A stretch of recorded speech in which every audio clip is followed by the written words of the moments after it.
Bienvenue dans Entre deux meetings, le podcast des entrepreneurs et professionnels ambitieux qui veulent exceller autant dans leur carrière que dans leur bien-être. Je suis Marie-Pierre Hébert, fondatrice d'Entraînement Journey, et ma mission est claire, t'aider à bâtir une santé aussi solide que tes ambitions. Ici, on parle performance, équilibre et dépassement de soi avec des invités inspirants qui partagent leurs stratégies pour concilier succès et bien-être. Parce que prendre soin de soi, c'est aussi investir dans son succès. Gary, bon matin. Bon matin. Je suis très contente de t'avoir ici ce matin. T'es vraiment beau décor, c'est beau. Dans ce beau décor, ouais, pas pire, hein? Incroyable. Donc, t'es vraiment une personne qui m'inspire. Je suis une fan de course à obstacles, comme je t'ai déjà dit la première fois qu'on s'est rencontrés, puis que t'es venu voir pour les services. Ouais, exact, je t'avais dit ça. Fait que j'aimerais ça que tu te présentes un petit peu, que tu m'expliques ce que tu fais. Parfait. Moi, c'est Pilu Gary. Je suis cofondateur de la compagnie Sportera, qui organise la course à obstacles Mudgirl, qui est un de nos principaux événements. Je pense que ça va être ça en quelques mots. Je ne vais pas aller plus loin. Je pense qu'on va parler un peu plus en détail du reste. Mais voilà, principalement ce que je fais. Et on va dire dans la compagnie, je travaille plus sur la partie logistique, production. Et je touche un peu de design. Beaucoup de design, mais j'essaie d'en séparer tranquillement. Tu as quand même plusieurs chapeaux au sein de l'entreprise. Plusieurs chapeaux, ouais. Puis tu n'es pas tout seul. Je ne suis pas tout seul. Je suis à la compagnie avec mon frère. Donc on a créé la compagnie ensemble en 2013 officiellement sur les papiers, mais 2012 officieusement. Et on a la compagnie ensemble depuis cette année-là. Et ça se passe super bien. Mais on travaille dans différents domaines, mais on en parlera dans le futur, à peu près par la suite. T'as toujours su que tu voulais travailler avec ton frère? Est-ce que c'est un projet qui était là depuis longtemps? C'est travailler avec mon frère. Au début, on a 6 ans d'écart. Donc déjà, c'est un peu plus... Quand même. C'est quand même... quand on est jeune, c'était un peu plus difficile. Il avait 12 ans, j'avais 12 ans, il avait 18 ans. Donc on n'était pas du tout au même endroit de notre vie à ce moment-là. Lui découvrait la vie et moi, je découvrais la vie d'ado. Donc c'était différent. Mais après ça, l'écart d'âge, ça a un peu fait moins ressentir. Et on a commencé à parler, à discuter de ça. Et ce qui est drôle, en fait, c'est que la compagnie a été créée sur un chemin de randonnée à l'île de la Réunion. Parce que nous, on a grandi à l'île de la Réunion. OK. Pour faire court, jusqu'à mes 8 ans, j'ai grandi en région parisienne. Donc, je ne suis pas parisien, pour rassurer d'autres personnes. J'ai grandi en région parisienne jusqu'à mes 8 ans. Et à 8 ans, je suis parti à l'île de la Réunion, qui est une île française au milieu de l'océan Indien, ouais. Où j'ai grandi jusqu'à mes 22 ans. Et en fait, on était sur un chemin de randonnée tous les deux. Et on s'est dit, ça serait bien qu'on crée une compagnie On voulait créer une compagnie ensemble. Donc sur le thème du sport, parce que on a toujours été bercé dans le sport depuis tout petit. Moi, j'ai joué au rugby depuis que je suis tout petit. Mon frère jouait au volley. Nos parents étaient entraîneurs de volley et de rugby. Okay. On a toujours été bercé dans le sport. Pour jouer, ça a toujours été une passion. Mais le sport, pas professionnel, le sport amateur. Le fait de participer dans des clubs. Nos week-ends étaient rythmés par aller faire du sport. Et si on faisait pas de sport, on se sentait pas bien, donc on allait faire des randonnées, on allait faire du surf, bodyboard, on allait à la plage. On pouvait pas rester inactif, donc on a toujours été actif. Et donc on était sur un chemin de randonnée, je me souviens encore, et on a dit ça serait bien qu'on crée une compagnie ensemble sur le thème du sport, donc le sport. Et après ça, comme on était sur la randonnée, la terre, etc., on était sur Terra, donc sport, Terra, la terre, donc c'est devenu Sport Terra. Wow. À peu près, le nom est devenu de là. La terre et le sport, Sportera. Puis à ce moment-là, que vous étiez en train de faire une randonnée comme ça, aviez-vous un emploi, les deux, chacun de votre côté? Moi, j'étais aux études encore. OK. J'étais aux études. Après, j'allais en Australie. Puis lui, il était en études à Montréal. Il faisait HEC Montréal. Et donc après, nos voies sont un peu séparées, mais on était en discussion. On travaillait un peu sur un logo déjà. À l'époque. Wow. Je ne vous montrerai pas le premier logo qui est vraiment horrible. Mais c'est la base de la création de cette compagnie-là. Et après ça, on en discutait. J'étais en Australie, lui il était à Montréal. On travaillait sur les logos et on s'est dit, je devais partir d'Australie, mon visa expirait. J'ai dit, je viens à Montréal, finir mes études et on monte la compagnie. Donc 2012, je suis arrivé à Montréal. On a créé la compagnie Sportera. Officieusement, elle n'était pas encore enregistrée. Donc elle a été enregistrée en 2013. Et en fait, on a commencé en 2012 on travaillait on travaillait pas dans l'événementiel, mais on travaillait on va dire ça comme ça, mais on entraînait des gens. On était dans le domaine sportif. On entraînait des groupes de travail chez L'Oréal, chez Vanout, des entraînements sportifs le soir, après leur travail. Comme des cours de groupe. Des cours de groupe, ouais. OK. Très ludiques. Donc, nous, c'était un peu les sports qu'on faisait à les cours de récréation. On les faisait un peu pour les adultes. Donc, ça va être de la tag, ça va être des trucs comme ça, donc dynamique. Donc, on faisait ça et après ça, on a décidé de prendre des groupes de 10-15 personnes et les entraîner sur des marathons, monter le mont Washington, donc des défis sportifs. Donc, on se rapprochait tranquillement de l'événementiel, mais différemment. Donc, voilà l'essence de la compagnie. Donc, à la base, c'était ça, Sportera. C'était pas encore la vision c'était l'entraînement. Et on donnait des cours de Tabata à l'époque. Ah oui. Des cours de Tabata, qui est une méthode qui existe encore. Oui. Et on donnait des cours comme ça. On s'entraînait avec une agence qui s'appelle Dulcedo, une agence de mannequins. OK. Et on entraînait des mannequins comme ça à être en forme à travers des méthodes Tabata. Donc, court et intense, 45 minutes à 1 heure d'entraînement intense. Et on faisait ça, on entraînait les gens comme ça. Donc, tu es vraiment dans l'entraînement, dans le coaching. OK. Donc, et puis, on s'en est détaché. Ouais. Qu'est-ce qui a fait, justement, que ça l'a switché un petit peu, puis ça s'est retrouvé finalement à être... En fait, on était dans un emploi qui était saisonnier. Enfin, pas saisonnier, oui, saisonnier. Et on travaillait l'été, principalement, et l'hiver, on donnait des cours. Mais on va dire notre temps, on avait quand même pas mal de temps libre la journée pour faire autre chose. Donc, bien sûr, nous, on se cherchait des défis sportifs un peu à faire. Donc, on entraînait des gens. Mais personnellement, on voulait faire des courses à obstacles. C'était un peu le boom des courses à obstacles au Québec. Ouais. Donc, on s'est dit, je pense qu'on était en octobre-novembre. On s'est dit, viens, on fait une course à obstacles. On va participer, nous, à une course à obstacles. Et en fait, la prochaine était en mai ou juin. Donc, il fallait passer tout l'hiver sans course à obstacles. Donc, on s'est dit, c'est dommage qu'il n'y ait pas de course à obstacles d'hiver au Québec. Nous, jeunes Français qui débarquent ici, ok, vas-y, on va faire ça en hiver. C'est le fun, l'hiver. C'est fun aussi, l'hiver, il y a plein de choses à faire. Donc, on s'est dit, viens, on crée une course. Comme ça, sur un coup de tête, un peu...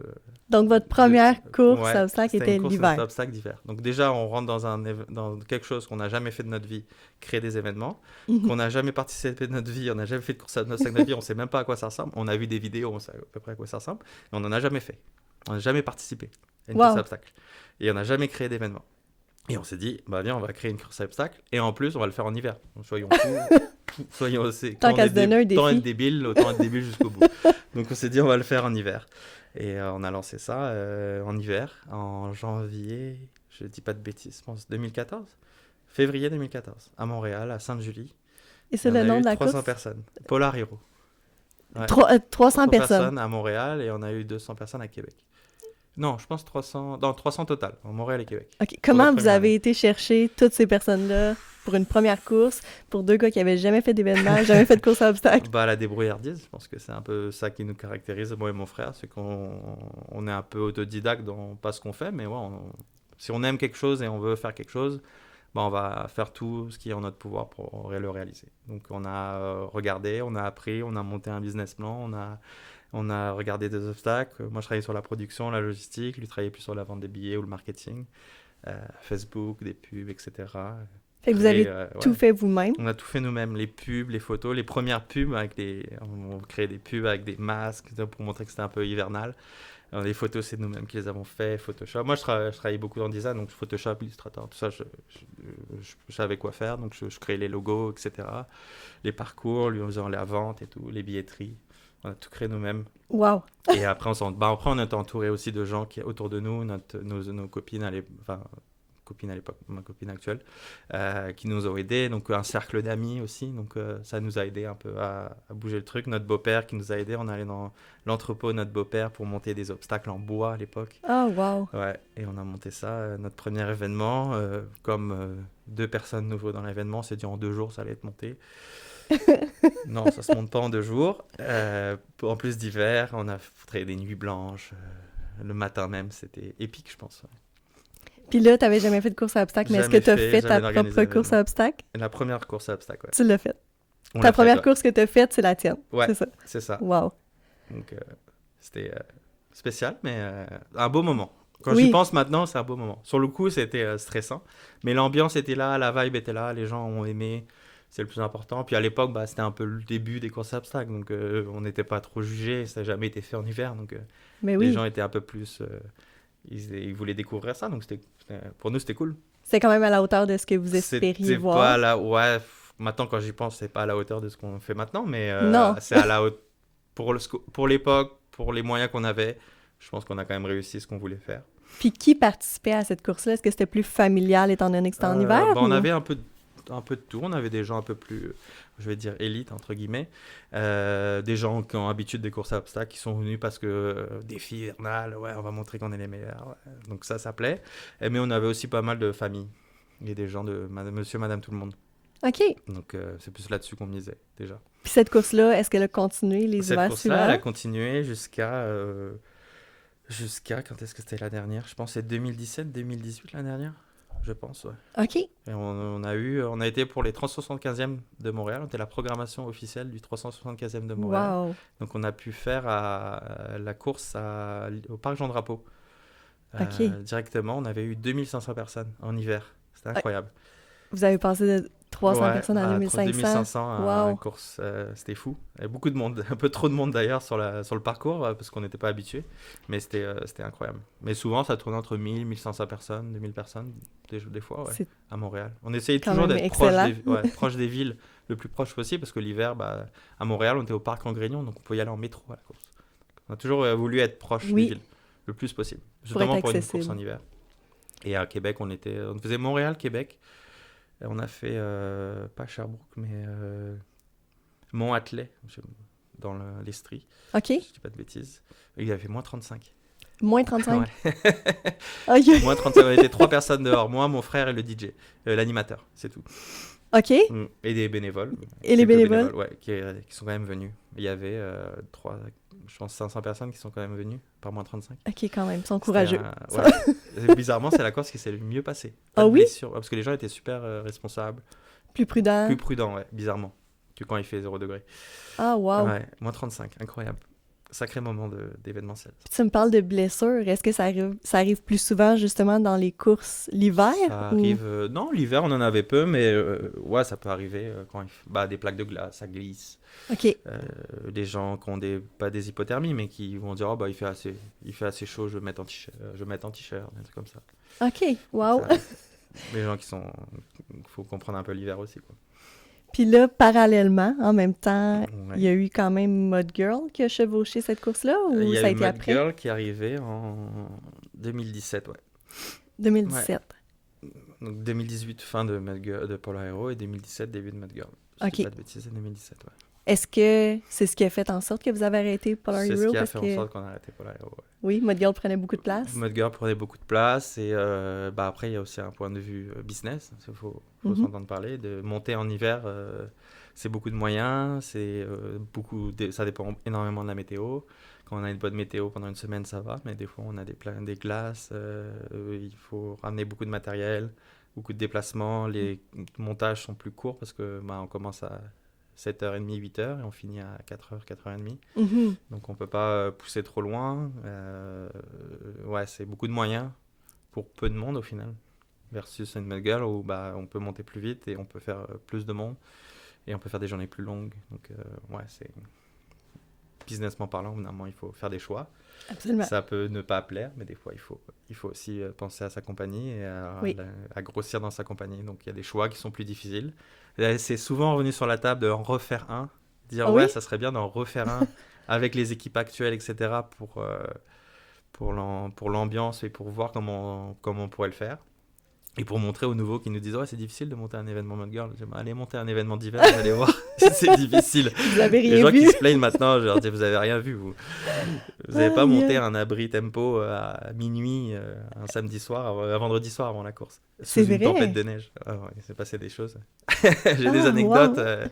Je pourrais ouvrir un livre si tu veux. J'en veux une. Ottawa, il faisait, je pense, moins 40 degrés. Moins 30 degrés dans un stade. Du vent. Et je pense que le vendredi, je suis arrivé sur le fin de montage dépité. Je me dis, c'est impossible qu'on fasse la course demain. Je voulais même pas aller en événement le lendemain. Ah ouais, hein? Parce que tout va mal, tout allait mal. Dernière journée de montage, il y a un truc qui allait pas, le fournisseur qui vient pas, le truc qui vient pas, ça casse. Finalement, le lendemain, on a fait la course, tout s'est super bien passé. Personne n'a vu les En fait, c'est juste que nous, on voit toutes les petites choses que les gens, ils vont pas voir en événement. Et que des fois, on focus sur des petits détails qui finalement, il y a peut-être 1% qui va le voir et va le remarquer, et encore. Oui. Les gens, ils sont là pour s'amuser. Ils ne le verront pas. Donc, C'est un peu aussi, tu sais, en tant qu'entrepreneur, tu te remets beaucoup en question ouais, sur t'as envie que plusieurs tout choses. soit à 100%, que tout soit parfait, que tout ce que t'as pensé ou travailler dans la semaine, le jour J, tout soit parfait. Mais malheureusement, il faut aussi accepter avec les imprévus, la météo, etc. Ça fait partie, Ça oui, fait beaucoup partie dans du ton travail. domaine en plus. Les Oui. imprévus, c'est... faut vivre avec les imprévus. Oui, Il faut travailler pour minimiser les imprévus. absolument. Puis C'est à peu Mud près ça. Girl, explique-moi. Vous êtes 2 frères qui ont Ouais. parti une course pour femmes. Ouais. Pourquoi? Pourquoi tu veux la version officielle ou la version officielle? Non, Toutes les non, la versions. version officielle, elle est moins drôle. En fait, elle est moins drôle. En fait, elle part du fait qu'on était sur le montage de Polar Hero en 2017, janvier 2017. Donc quand je te dis faire des choses sur le... On est très fort dans la réactivité et monter des choses rapidement. En mars 2017, on est à Québec, dans un hôtel, je m'en souviendrai encore toute ma vie. On monte notre événement Polar Hero et à l'époque, on était associés, on avait des associés qui travaillaient sur nos événements d'été. On avait des événements d'été qui s'appellent Big Bubble Tour, c'était la course dans la mousse.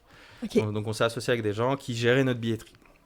Le problème, c'est que, bon, je vais la faire courte, c'est que eux, ils prenaient l'argent de la billetterie, mais ils ne nous redonnaient pas l'argent tout de suite. Donc nous, on s'est retrouvés un jour, un matin, je pense la semaine de montage, où notre loyer d'entrepôt, il a bouncé. Donc on ne pouvait pas payer notre entrepôt. Il y avait 0 dans le compte bancaire, donc qu'est-ce qu'on fait, quoi? Donc il faut créer qu'un événement, rapidement, mais quoi? Donc mon frère nous vient avec l'idée de créer une course pour femmes parce qu'on avait regardé un peu qui était à peu près notre clientèle cible chez Ouais. nous, qui courait, Mhm. et qu'est-ce qui marchait un peu dans les marchés en Europe et aux États-Unis. Donc les courses pour femmes, il y en avait, ça existait déjà. Et ça marchait vraiment bien, il y avait du monde et c'était quelque chose qui marchait bien. Donc on s'est dit, je pense, on avait fait le logo, je pense, dans la chambre d'hôtel pendant le montage. Et on a dit, ok, on va créer une course pour femmes, une course à obstacles pour femmes, pas de chrono, juste que du plaisir, que du fun, les gens ils vont s'amuser. Parce qu'on a notre clientèle, c'est 50% femmes qui étaient à Polar Hero, on avait énormément de femmes. Et parce que la course élite avec des chronos, ça nous plaît plus et on avait l'habitude avec Polar Hero, on créait des courses et pour les élites, enfin je disais des élites entre guillemets, mais il y avait 100 personnes qui payaient, il y avait 50% qui payaient et puis c'était eux qui étaient les plus, je vais dire ça, pas me faire des amis mais chialeux. Ouais, et l'obstacle il est pas bien monté, il manquait ça et le rig était pas genre. Donc souvent tu finis une course, tu viens les voir, est-ce que tu t'es amusé? Ah non, j'ai loupé ma course, j'ai perdu 2 minutes là, lui il a pas fait son obstacle. Ok, est-ce que tu t'es amusé, t'as eu du plaisir? Oui, non, ok. Bref, la base de faire du sport, c'est aussi de s'amuser. Oui. On n'est pas dans un championnat du monde ou quoi que ce soit. Et au final, après ça, quand tu voyais les autres participants qui finissaient la course en hiver, qui avaient du sourire, tu te dis, ouais, mais en fait, c'est vers eux que je veux aller. Donc on s'est dit, ok, lançons une course à obstacles pour femmes. Parce que, 1, c'est notre clientèle, 2, c'est un marché qui marche, et 3, ça va un peu changer la clientèle et pour développer un peu le sport féminin, parce qu'on trouvait qu'aussi le milieu de la course à obstacles, à l'époque, je pense que ça a changé un peu, c'était un peu macho, quoi. T'arrivais sur une Spartan Race, si t'étais novice dans le milieu et que tu faisais pas de sport, d'avoir des gens torse nu sur le parcours ou au départ à crier, moi ça fait peur. Tu te dis, mais est-ce que j'ai ma place ici en tant que novice du sport? J'en ai jamais fait, est-ce que j'ai ma place ici? Et on se dit, on va essayer de rendre ce sport-là un peu plus ouvert à tous pour que les gens ils puissent participer sans forcément être jugés. Parce qu'on les voyait, les gens, ah ok, ce qu'elle fait là, elle n'a rien à faire sur ce parcours-là. Il y a toujours des remarques qui se font, tu dis, mais la personne, elle veut juste être là, s'amuser, faire son sport. Exact. Puis on s'en fout. Enfin, c'est pas un championnat. Le chrono, c'est pas grave, quoi. Ça, si elle a du plaisir, chacun le fait à sa manière. Tu vas à un marathon, peu importe, les gens qui finissent premier ou dernier, c'est pas grave. Tu vois, tant qu'il l'a fait, il l'a fait, quoi. Quand tu as fait un marathon, on ne dit pas, c'est quoi ton... Enfin, sauf si tu es élite, tu as fait un marathon, peu importe le temps. Tu es rentré dans les temps, tu es rentré dans les temps. Pareil. Donc on s'est dit, on va ouvrir le sport un peu plus à tous et faire ça pour femmes. Et on va ajuster tout ça. Wow! Du jour au lendemain.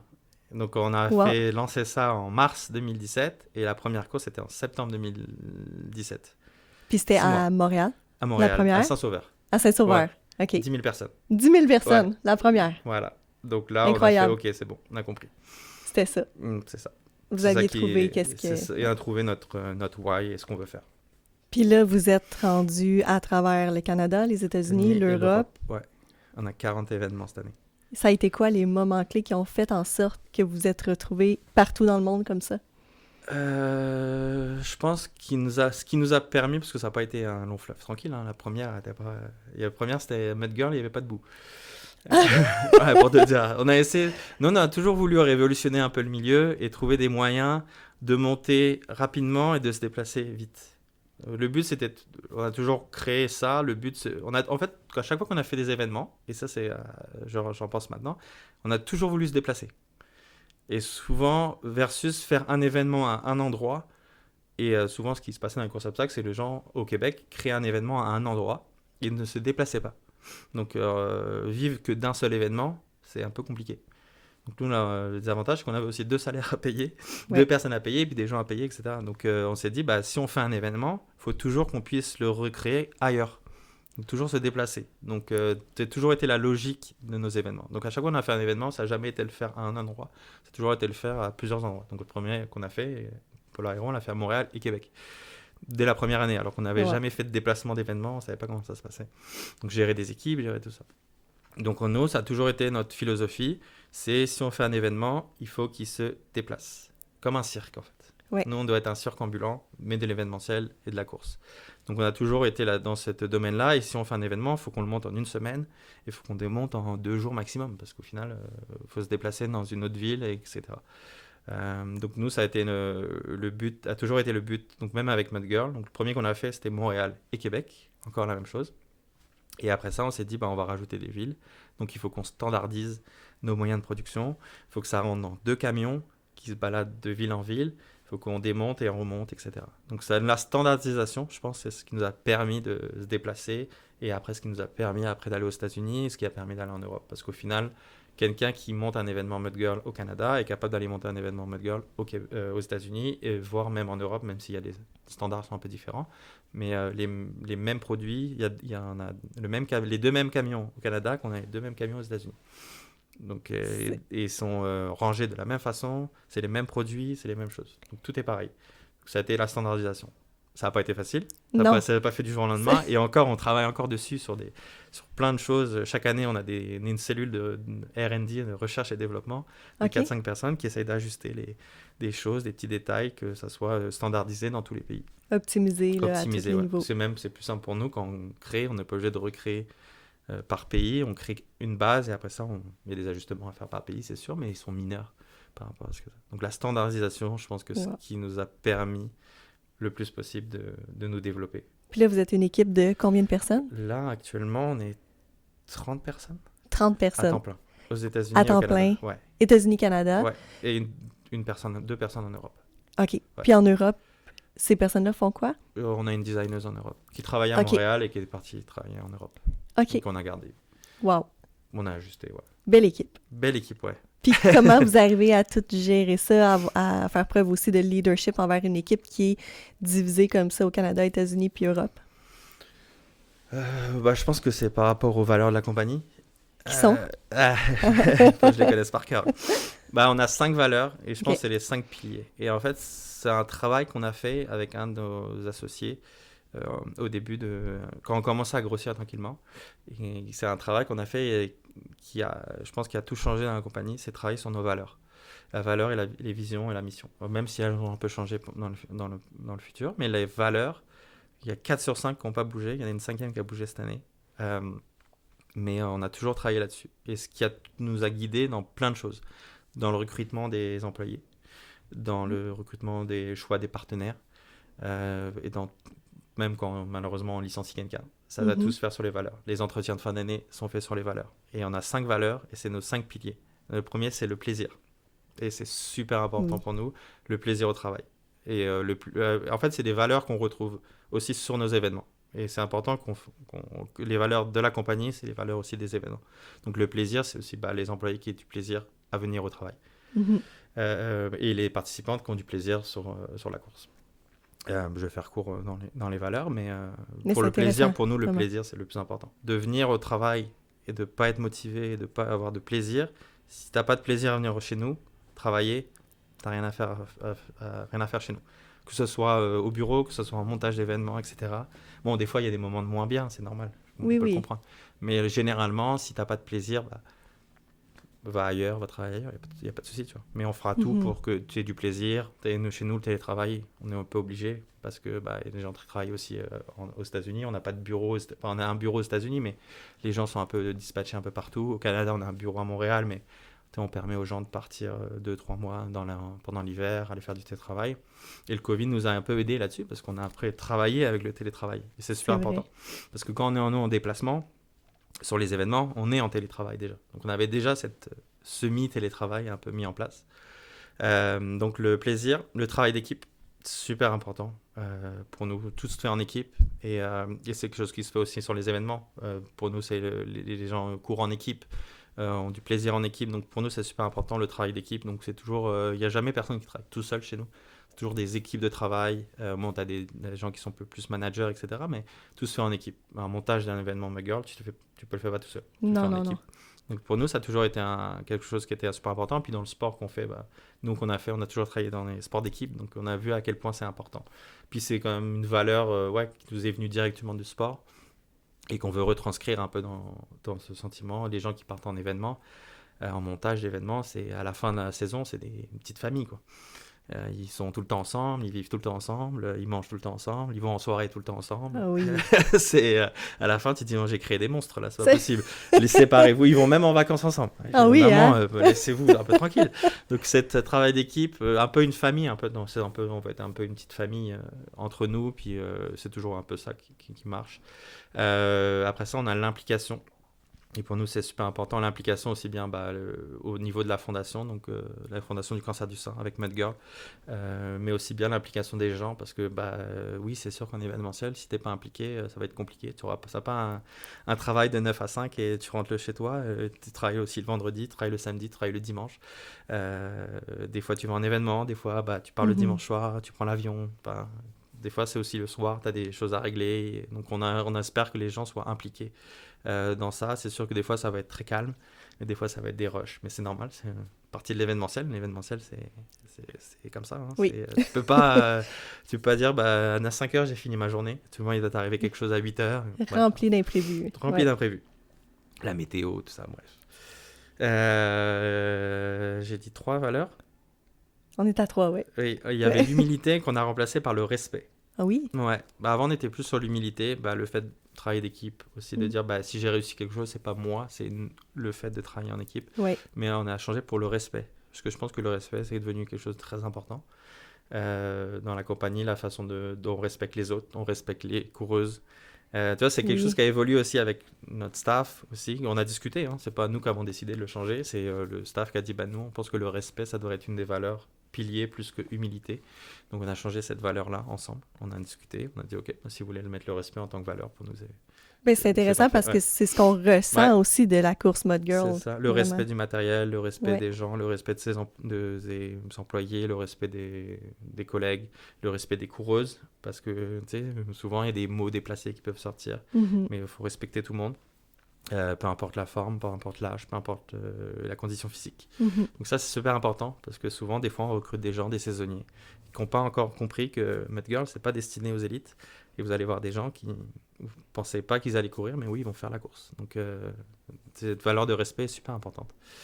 Et la 5e, j'en oublie toujours une. Créativité. Créativité. Super important pour nous. Une créativité aussi bien sur le travail. Et les gens vont dire, ouais, créativité, mais non, mais je suis pas designer, je sais pas créer, je sais pas faire Photoshop, etc. Non, créativité, c'est trouver des solutions à des problèmes. Mhm. Et je pense que nous, on a un motto dans ce qui est super important, c'est qu'il n'y a jamais de problème, que des solutions.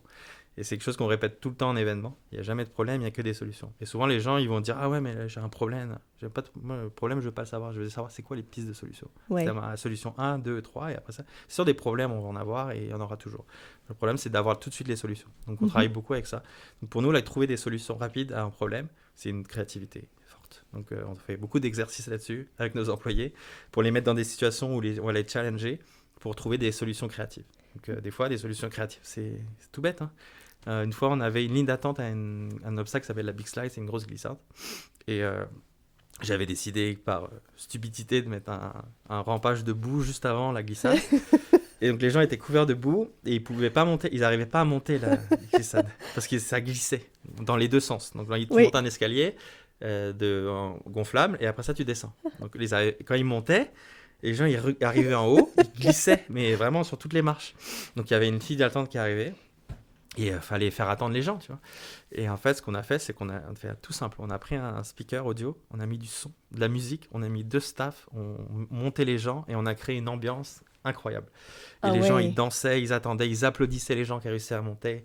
Et l'ambiance a été folle. On aurait pu faire ça toute l'après-midi.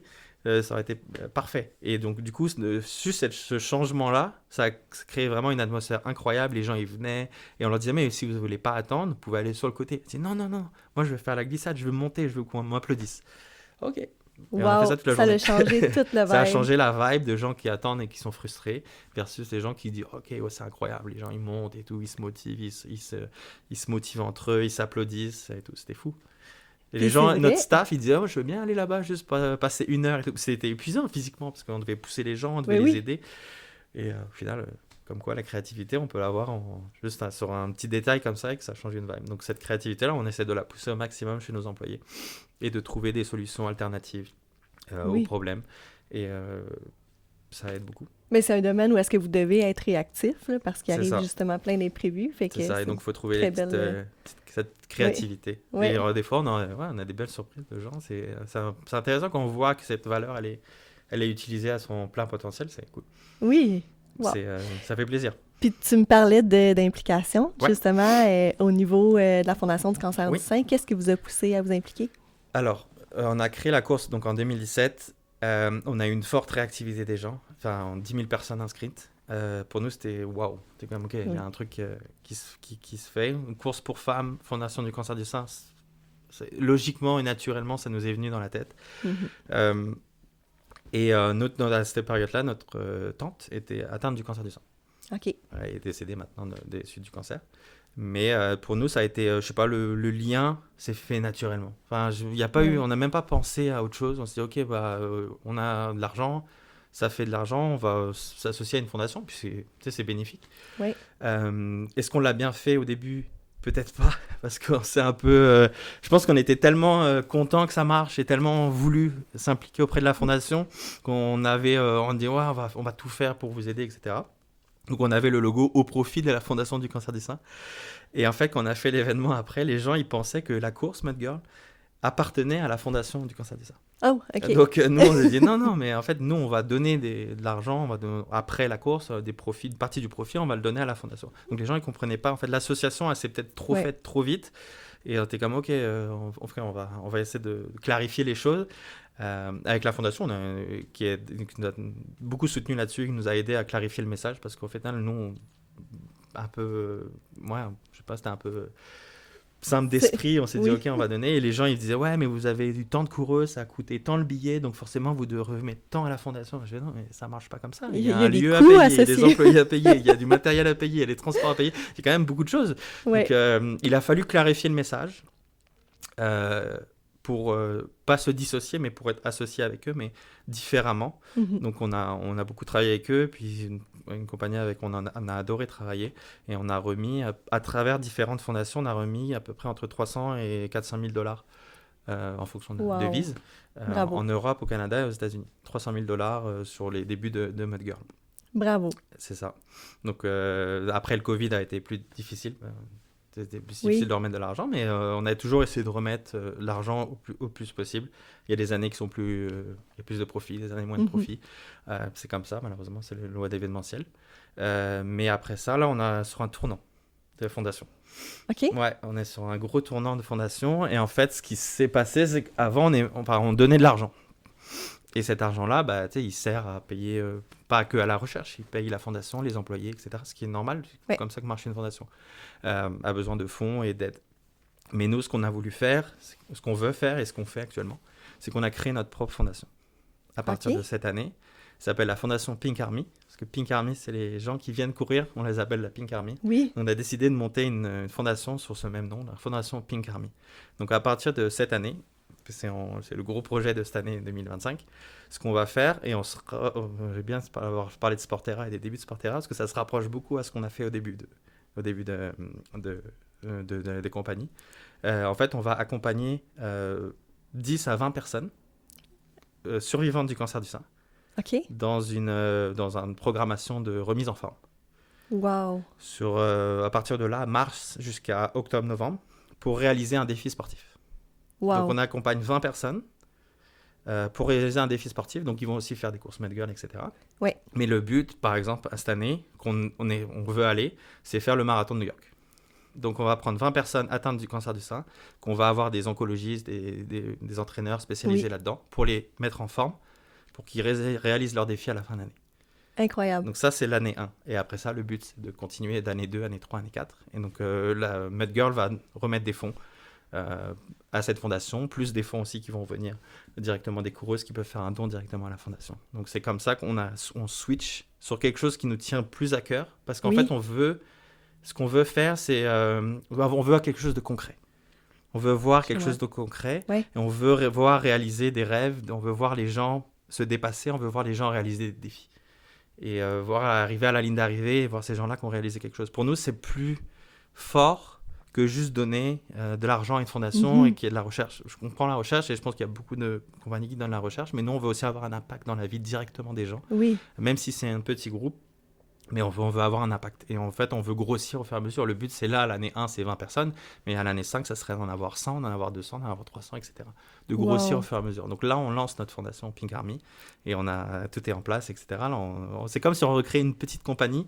On a un petit groupe qui travaille ensemble. Et dans notre compagnie aussi, on a une personne qui est survivante du cancer du sein aussi. Et qui travaille directement, qui va nous aider dans cette fondation. Donc, on a très hâte.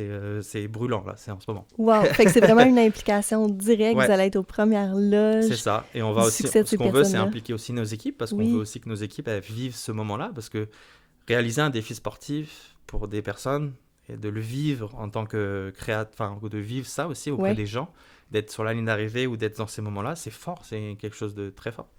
Donc on veut aussi que nos employés vivent ça, et je pense que ça fait partie de le fait à nos employés d'être attachés à ce qu'on fait. Et de retranscrire ça un peu, c'est nos valeurs, de les retranscrire dans le futur. C'est vrai. Wow. Donc, on est sur cette fondation Pink Army. On a vraiment hâte, là. J'étais en discussion avec mon frère là-dessus il y a 5 minutes, là. Oui, sur des détails, là. On a vraiment hâte parce que c'est un projet qui nous tient à cœur depuis 2-3 ans. Et ça fait 2-3 ans qu'on en parle. Et c'est bon, c'est lancé. Et on travaille dessus, on est sur les logos, l'achat graphique, la mise en page, site internet, recruter les gens, les docteurs, tout ça. Donc, Wow. Puis là, vous faites plus toutes les choses toutes seules comme au début, c'est ça. Logos, tout ça, vous avez déjà... On a du monde, mais alors là, ce qu'on a l'avantage, c'est qu'on a toute cette création en amont, on a aussi ce background qu'on a et qui va énormément nous aider. Donc, on sait les erreurs à ne plus répéter. Oui. On a aussi, comme je disais, quelqu'un qui a aussi eu le cancer du sein et qui l'a combattu et qui va nous aussi apporter toute cette expérience, tout ce qu'elle a vécu. Donc pour nous, c'est un énorme plus aussi d'avoir cette personne-là qui va nous aider. C'est une personne qui était avec nous sur le premier Medgirl aux États-Unis, qu'on a lancé aux États-Unis. Ouais. Ah oui, puis il est encore dans votre équipe. Qui était avec nous et qui a combattu le cancer du sein et maintenant qui est revenu travailler avec nous. Wow. Et, donc pour nous, on s'est dit, OK, il y a quelque chose à faire en plus là-dessus. Il y a quelqu'un qui est motivé et on est un groupe de motivés. Donc la fondation, c'est un gros truc. Et on a vraiment hâte. J'ai hâte d'aller à New York. Wow, c'est incroyable. Je dis ça serait New York, mais ça peut être un autre défi. Mais pour nous, quelque chose qui soit symbolique. Je pense qu'un marathon de New York, pour quelqu'un, ça peut être symbolique. Oui, donc, absolument. On est en train de mettre la cohorte là, de 20 personnes, aussi bien du Canada et des États-Unis. Et on aimerait que tout le monde se regroupe directement quelque part et qu'on partage ça. C'est un peu un petit défi sportif, comme nous on crée des défis sportifs dans le passé par Sportera. Oui. On revient un peu à la base de la création de la compagnie via cette fondation. Donc je pense que on va être content. Avec plein d'experts là, qui vont se joindre à vous. Une petite famille qui vit ensemble, ça va être cool. C'est génial, bravo. Fait que là, t'es vraiment un gars de 1000 projets. T'as besoin de ça dans ta vie. Pas vraiment. Non? Non, j'aime bien avoir un projet qui marche bien, mais non, on choisit nos projets. Vous les choisissez, oui. Puis vous les menez à terme aussi. Ouais, avant, on était un peu on voulait lancer plein de projets. Et le problème, c'est que trouver un projet qui soit aussi captivant, motivant et businessment parlant intéressant comme Mud Girl, c'est difficile. Tu vois. Oui. On fait toujours un peu la comparaison de se dire, est-ce que ça vaut la peine de le faire, oui ou non? Parce qu'au final, ça en prend des ressources, ça prend des employés. Oui. C'est beau de faire un projet, mais il y a aussi un côté business qui est important. Oui. C'est pas juste émotionnel, là. C'est réfléchi. Des fois, l'émotionnel prend un peu trop le pas. Ouais. Mais justement, on s'est dit, on va monter les projets. On a la chance maintenant d'avoir des équipes qui gèrent un peu la Mad Girl. Donc nous, ça nous laisse un peu plus de retrait. On peut faire un peu plus d'autres choses et justement mener d'autres projets. Et ça, cette fondation, c'était un des gros projets. Et on a un autre projet en cours, mais ça va venir dans ça dans l'événementiel sportif, mais différent. J'ai hâte d'en entendre plus là-dessus. Donc ça va être plus tard. C'est 2026. 2026 quand même. Mais je pense qu'à mon avis, la fondation va tellement prendre de place qu'on verra. Mais bravo. Puis là, dans tout ça, dans ta vie chargée, t'as aussi des enfants. Ouais. T'as une conjointe. Puis tu réussis à t'entraîner. Tu t'entraînes ici avec nous depuis à peu près 7 mois. Comment tu réussis à rentrer ça dans ta routine? Comment j'arrive à rentrer ça dans ma routine? Je délègue plus possible au travail, comme ça j'ai plus de temps pour m'entraîner. C'est bon, non, ça? C'est vrai en plus. Non, mais le fait je pense, à la base, moi je m'entraînais un peu... pas tout seul, mais on est entrepreneur, on se dit ok, c'est bon, je suis capable de le faire, j'ai déjà fait ça, etc. Et je pense que des fois, il faut aussi s'entourer des bonnes personnes et des bons endroits.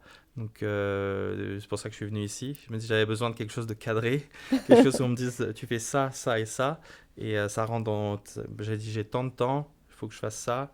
J'ai des objectifs, voici mes objectifs, et le fait que je suis venu ici, que j'ai un programme qui est fait par moi, j'ai une application qui marche extrêmement bien et je suis autonome, mais au moins je peux venir m'entraîner. Je pense que ça m'aide beaucoup, et de prendre plus de temps pour moi, c'est aussi quelque chose que je faisais pas avant, que j'essaie de faire plus maintenant, et du coup comme j'essaie de prendre plus de temps pour moi, je fais en sorte de plus déléguer au travail. C'est bon, comme ça je prends plus de temps pour moi, donc au final c'est gagnant pour tout le monde. Exact. Les gens ils ont un peu plus de mission et de responsabilité, et moi j'ai un peu plus de temps pour m'entraîner pour moi. Ce qui fait que quand tu es au travail, tu es là à 100%. Je suis là à 100%. Parce que tu as pris soin de la personne aussi. Mais derrière. Avant, je prenais un peu mon... Je sais pas que je prenais pas soin de moi, mais je m'entraînais un peu... je m'entraînais sans réel but, objectif, et j'avais pas de quelque chose de clair et défini. Donc là, un peu plus de clair et défini. J'ai 45 minutes à 1 heure pour m'entraîner. Je sais quoi faire, et plutôt que vaguer à faire ci, à faire ça, regarder ça. J'ai pas le temps de regarder des entraînements, des exercices, machin. Je préfère m'entourer des bonnes personnes qui vont me dire quoi faire et faire confiance à ces personnes-là. Puis là, comment ça se passe jusqu'à maintenant? Ça se passe super bien. Je remplis mes objectifs tranquillement. Yes. Et je suis très content de mes objectifs actuels. Oui. J'ai hâte de continuer et de descendre plus, mais ça fait... Parce que ton objectif, quand tu es rentré ici, dans le fond, c'était... Perdre du poids. De perdre du poids, c'est ça, tout simplement. C'est juste que, après, tu vois, j'allais en événement, j'avais beaucoup de déplacements. Et quand tu as beaucoup de déplacements, tu manges au resto, des fois tu manges moins bien, tu n'as pas des habitudes de venir t'entraîner à un endroit, tu t'entraînes, souvent tu dis que tu t'entraînes, mais finalement tu as des journées tellement fatigantes et chargées que le soir tu t'entraînes pas, ou c'est vraiment pas structuré. Donc au bout d'un moment, je me suis dit, il faut changer ça. Et aussi je suis quand même encore sur la route, donc j'ai besoin aussi si je pars sur la route, j'ai besoin que j'ai un exercice qui soit adapté. Qu'est-ce que je peux faire? Et moi je suis quelqu'un qui, si j'ai un programme de 3 exercices à faire et que je les ai pas faits, je vais me sentir mal à la fin, le dimanche. Oui. Quand les check-in à la fin de la semaine, quand c'est pas fait, je me sens pas très bien. Ok. Moi je suis un peu il faut que j'ai des choses qui soient dans ma liste. Tu le remplis, oui. Pour que ça soit rempli. J'aime bien que ça soit écrit fait. Oui. Donc des fois, quand je ne sais pas fait le dimanche, je dis pas à Inès, mais je reste dans je lui dis. Mais le lundi, je fais mon dernier exercice, puis je fais mon check-in le lundi. Ah oui, ok. Moi, j'ai des semaines qui vont de lundi jusqu'à lundi. J'ai changé le système, j'ai des semaines de 8 jours. C'est correct. C'est correct, il faut s'inventer des journées des fois quand on est trop occupé. Mais là, le fait d'avoir des tâches, de les remplir, un peu comme mon travail, d'avoir des tâches. C'est comme ça. J'aime ça que ça soit un peu militaire, et que si c'est pas fait, prendre un petit coup de fouet ou de me dire t'as pas fait des exercices. Moi, ça me force à y aller et ça me force à faire mes choses. Ouais. Sinon, je le fais pas. Si je suis je dois le faire moi-même, je me connais, je vais pas le faire. Par contre, si j'ai une liste de choses à faire, je vais le faire. vas le faire, ouais. Mm. T'aimes ça, voir le petit Ah, crochet coché. J'adore faire des listes. Oui, Je suis un homme à liste. c'est J'ai parfait, une note, là, c'est une organisé. note sur Apple. Là. J'ai des listes à perte de vue. Oui, Un peu tant trop mieux. même. Crème. Fait que là, autant le fait tu sais, d'avoir vraiment un cadre, autant le Ouais. fait d'être redevable envers quelqu'un, C'est ça. c'est quelque chose qui t'aide Ah ouais. au niveau de la motivation, de la Ouais. discipline. Puis comment t'adaptes justement quand t'es à l'extérieur, tu sais, au niveau des restaurants, tout ça. J'essaie de faire plus attention. Après, en événement, ça va. Maintenant, on a des caterers et tout ça. Donc, Ouais. ça va. Mais ouais, j'avoue que c'est toujours un peu plus difficile en déplacement. Mais on fait un peu plus attention. On s'est dit, bon. Des meilleurs choix. Ouais, fait des meilleurs choix. Et on est un peu plus consciencieux des choix de plats, de restaurants. Bon, si des fois, on peut se faire un peu plaisir. Mais ouais, je pense que le faire à la pince à chaque mois, tu te dis non, ça je peux pas, ça je peux pas, ça je vais éviter. Mais après, il n'y a pas rien de restrictif. Hein. Non, Je non. veux dire, je veux pas manger du blanc de poulet tous les jours. Mais non, Non. je pense que la nutrition, elle se passe bien et les choix sont quand même variés dans ce qui est proposé, ce qui est quand même cool. Mhm. Mais il n'y a pas de... Ouais, en déplacement, ça peut être plus difficile. Ouais. Puis tu Faut l'as faire dit, attention. c'est important aussi d'avoir des moments où est-ce que t'es libre, tu sais, de manger ce que t'as le goût de manger, Ouais. puis d'apprécier le moment. C'est ça. Ça fait partie Mais on le fait aussi le moins de- possible. Parce que Ouais. j'ai Pour peur être des- aligné J'ai peur avec- des pinces. T'as peur des pinces, notre Mm. outil de torture. Petite torture. J'ai peur à la fin du... Non, j'ai pas peur parce que je suis quand même, je suis comme bien encadré puis je sais ce qu'il faut faire et ne pas faire. Ouais, quand c'est même ça. bien. Puis le fait d'avoir une idée de quoi manger, Mhm. pas manger, c'est parfait. Mais ouais, c'est ça d'avoir... le menu, je le respecte. Après, je dis, ouais, il faut manger ça à 9h, 10h, midi. Ok, je fais le menu et je peux manger ça toute la semaine, je peux manger la même chose. Oui, Oh ouais, ça me dérange pas. La routine semaine, te ça dérange ouais, pas, la routine ouais, me dérange c'est ça. pas. Je peux être rentré dans une routine à partir du moment où je sais que ça va être bon et qu'elle va être bon pour moi, bon pour ma santé et que je prends du plaisir à manger. Tu sais, ce Ouais. que je mange, j'aime ça. Bah, il n'y a pas de problème, je peux faire ça toute la semaine. Mais le week-end, bon, bah, je vais faire un petit plaisir à droite à gauche. Mais ouais, je rentre dans une routine. Le fait d'avoir une routine, c'est super important. Et quand je Ouais. suis parti en Floride 3 semaines et j'ai cassé ma routine et j'étais pas très bien. Ah oui? Ouais, la routine de nourriture, la routine de m'entraîner. Et quand j'avais hâte de revenir ici, même s'il faisait très froid. Pour reprendre ta Pour routine. reprendre ma routine, ouais. Wow. C'est bizarre, mais j'aime ça avoir une petite routine. Parce que tu vois les effets sur ton corps, tu vois que ça change, tu vois qu'il y a du changement. Et dès que tu changes de routine, bah, tu te dis, bon, j'aime bien de reprendre parce que j'ai l'impression d'avoir pris. C'est bizarre, mais tu te regardes dans le miroir, déjà, j'ai un peu pris. Alors finalement, non, pas du tout. Ouais, c'est ça. Mais c'est ça, le fait de changer ma routine, ouais, c'est difficile. Puis comment tu réussis à adapter ça aussi à la maison? Est-ce que c'est toi qui fais les repas?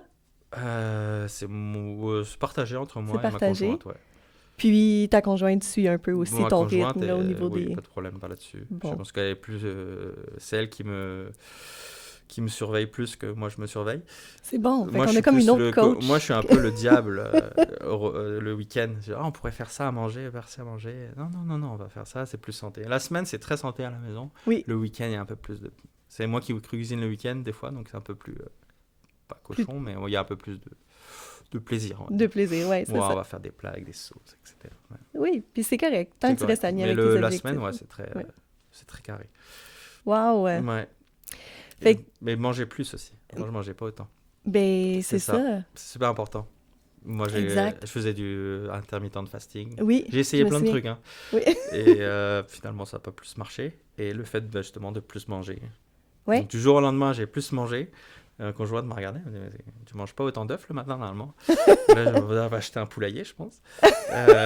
Mais non, de plus manger régulièrement, tu sais, je me sens moins fatigué au long de la journée. Ouais, Mais c'est quelque chose que je faisais pas, tu sais, on me dit, ah, si je mange plus, je vais prendre du poids. Enfin, bref. ouais. C'est Mais la des composition des a priori, repas ouais. est différente aussi. C'est des a priori qu'on peut avoir, mais finalement, Mhm. bah non, ça change pas plus. Ça fait du bien, parce qu'avec le sport, le nombre de sports que je fais, peut-être plus maintenant. Oui.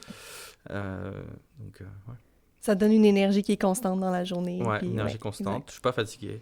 Je me lève plutôt le matin. Ouais, Fait que ça va changer bien. ma routine, ouais. Ah, Ça fait du bien.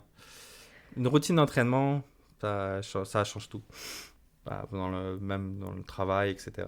Ça te force aussi à ajuster ses horaires. Ok, bah, je vais me lever plus tôt, je vais travailler parce que j'ai envie d'aller m'entraîner à telle heure. Donc, ouais, C'est ça, tu le mets dans ton horaire ouais, aussi, tes ça compte entraînements. comme un devoir. Ouais. Pour moi, c'est un travail comprends. aussi. Puis ils en ont besoin, tu sais, quand tu vas en événement, l'été, tu sais, la forme physique, c'est super important. Et puis ce qu'on Oui. essaie de promouvoir le plus possible au travail. Avant, avant d'aller chez vous, j'allais m'entraîner au CrossFit le matin à 6h ou à 7h. OK. J'étais tout seul. Wow. Et après, j'allais au travail, parce que nos bureaux sont à Montréal, donc de Blainville à Montréal. Ouais. Pour éviter le trafic, je partais tôt le matin. J'allais m'entraîner à 7h ou 6h, ça dépendait de la motivation. L'été plus 6h, 7h, l'hiver Ouais. plus 7h. Donc j'allais m'entraîner à 7h, et tous les employés disaient, mais t'es fou d'aller t'entraîner à 7h. Nous, on travaille à 8h30. Là, j'ai tous mes employés, ils s'entraînent à 7h. Wow. Bah, tous ceux qui allaient au CrossFit, ils sont tous venus s'entraîner à 7h. Et moi, je suis parti. Oui, Je m'entraîne vous plus à êtes 7h parti. maintenant. Je les ai rentrés là-dedans et dit maintenant, vous vous débrouillez. Mais ils s'entraînent tous à 7h. Et pas tous, mais une grande partie s'entraînent à 7h. Plus l'été, je pense que l'hiver, c'est plus difficile. Mais ils s'entraînent à 7h et ils vont au travail à 8h. Wow, Donc, fait que j'ai créé t'inspires une aussi secte, les gens avec j'ai qui créé tu une travailles, secte. ton équipe. Je sais pas si je les inspire, mais je leur ai dit, c'est cool de s'entraîner le matin. Ben oui. Et donc, ils s'entraînent plus matin. Et après ça, je suis venu ici. Mais en fait, d'inclure ça dans ta journée, te dire, mon entraînement, ça fait aussi partie importante de ma journée. Je dois aller m'entraîner. C'est très important. Et de libérer du temps pour ça. Oui, Je pense mais que c'est important pour les employés aussi. Parce que quand tu vas en travail l'été, nous, c'est un peu 6 mois de travail de bureau, 6 mois de travail en événement. Il faut aussi être en forme physiquement parce que c'est pas facile de bouger, d'aller en événement, de rebouger, de transporter du matériel, bouger du matériel. Donc, il faut quand même avoir une forme physique et quand même pour être en forme. Donc, si ça peut les inspirer à s'entraîner pour être en forme, c'est parfait. absolument. Wow, Donc, mais bravo de le faire parce que, tu sais, on pourrait te donner des outils puis tu pourrais ne pas les utiliser. Moi, Mais pour toi, c'est important, tu le fais. Je suis très militaire. Oui. Moi, plus c'est militaire, plus ça marche. Oui, Je vais bon. demander à mes employés, tout est militaire. Je vais faire les messages au coach. Moi, tu peux y aller. Me faire chicaner, ça va me booster. Oui, Bizarrement. OK. Mais ouais, j'aime bien quand tout est carré, tout est militaire, tout est un peu comme ça sur les événements aussi. Tout est très militaire, un peu trop, des fois un peu trop, peut-être. Mais c'est comme ça que tu as besoin d'avancer. Si les choses ne sont pas cadrées, c'est un peu compliqué. Oui, absolument. Fait que t'es très inspirant, Gary. Merci beaucoup, pour vrai, d'avoir accepté mon invitation ce matin. Je suis vraiment contente. Ça fait plaisir. Puis là, je te l'ai dit, mais la Mud Girl, c'est une des seules courses à obstacles que je n'ai pas essayé. Parfait. Parce que ça tombe toujours... Billets, mais justement, je vais pas mais non, mais ça tombe toujours pendant que je suis en vacances à l'extérieur. Mais là, cette année, je suis en train de planifier mes vacances en fonction... Il y a 2 dates à Montréal. Oui, c'est ça que j'ai vu. En juillet, août, je ne connais pas. Mais... Oui, c'est quoi les dates? Juillet. Juillet. 13 juillet. 13 juillet. C'est ça. 13 juillet. Et l'autre, c'est en septembre, qui est le 14 septembre. Parfait. À Rodon. Je vais l'essayer cette année. C'est une promesse. J'ai hâte. Quand tu veux. C'est la bienvenue. Fait que merci beaucoup. Puis si les gens veulent te suivre éventuellement, tu penses peut-être partir un podcast? C'est un projet? Personnellement, non, mais Mud Girl, on est en train de monter un projet podcast. Je sais que c'est sur la table, j'en ai vu les messages passer. Je sais qu'il y a potentiellement un Mud Girl podcast qui est envisagé dans la prochaine année. Je sais que c'est quelqu'un qui est dans la compagnie, ça lui tient à cœur. Donc prochainement, peut-être qu'il y aura un podcast, peut-être invité. Peut-être parler dans mon podcast de ma compagnie. Si on m'invite, je sais pas. On laisse sans suspens, on verra si on m'invite ou pas. Merci beaucoup. Merci à toi, c'était vraiment cool.